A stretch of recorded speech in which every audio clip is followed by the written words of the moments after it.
Today we will talk about the biomolecule. What is biomolecule? तो first of all अगर term को हम देखें, हमारे पास बायो एंड मालिक्यूल है। तो बायो का टर्म हमारे पास लाइफ है, यानी ऐसी मालिक्यूल जो हमारे पास एक लिविंग ऑर्गेनिज्म में पाई जाती है, तो इस मालिक्यूल को हम कहते हैं बायो मालिक्यूल। तो प्रॉपरली हम बायो मालिक्यूल को डिफाइन करते हैं कि हमारे पास बायो मालिक्यूल है क्या। तो एक्चुअल में it is the definition of biomolecule. This is the molecule present in a living organism is called biomolecule, यानी ऐसी मालिक्यूल जो कि हमारे पास एक लिविंग ऑर्गेनिज्म में पाई जाती है, तो इस मालिक्यूल को हम कहते हैं बायोमालिक्यूल। नो सम सपोज हमारे पास अगर कोई आपसे now we have four type of biomolecule. The first one that is carbohydrates, protein, third one lipid and fourth one that is nucleic acid. Now हमारे पास ये फोर टाइप अगर एमसीक्यूज आ जाए हमारे पास के हाउ मेनी टाइप या how many biomolecule is present, तो we have four type of biomolecules, its name this. Now हम एमसीक्यूज डिस्कस करते हैं कि हमारे पास अगर most abundant biomolecule in nature, तो आपको ऑप्शन में ये चार दिए होंगे।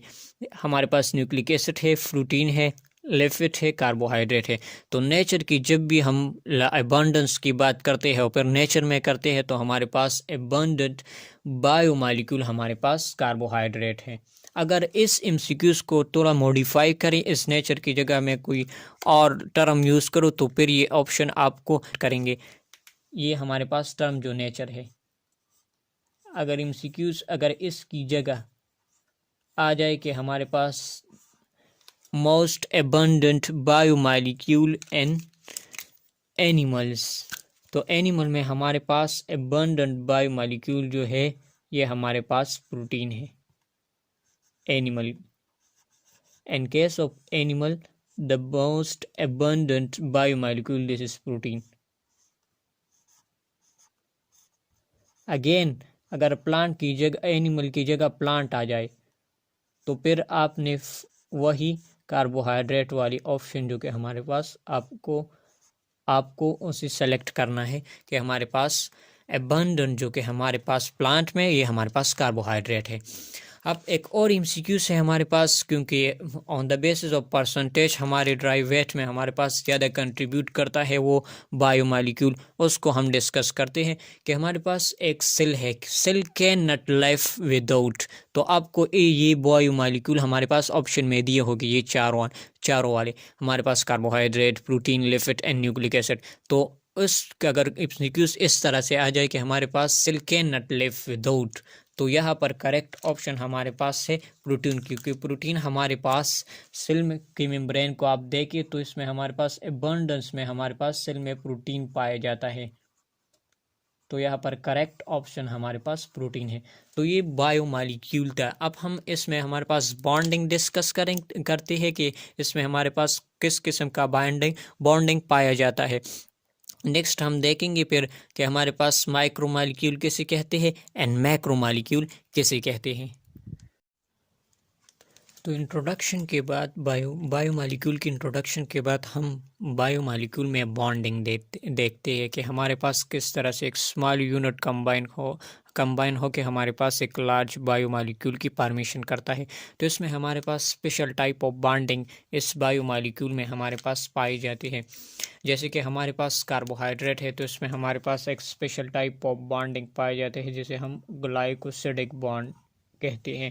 दूसरा हमारे पास बायोमॉलिक्यूल प्रोटीन है, इसमें हमारे पास special type of bonding that is peptide bond पाया जाता है। हमारे पास लिपिड है, तो इसमें हमारे पास एक मोनोमर स्मॉल यूनिट कंबाइन होकर हमारे पास इसमें हमारे पास एक बॉन्डिंग होगी, तो इस बॉन्ड को हम कहते हैं एस्टर बॉन्ड।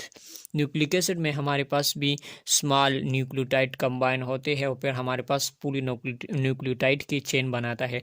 तो इसके पॉलीन्यूक्लियोटाइड चेन की फॉर्मेशन में हमारे पास कुछ बॉन्डिंग जो कि हमारे पास पार्टिसिपेट करते हैं और फिर हमारे पास न्यूक्लिक एसिड बन जाता है फाइनली।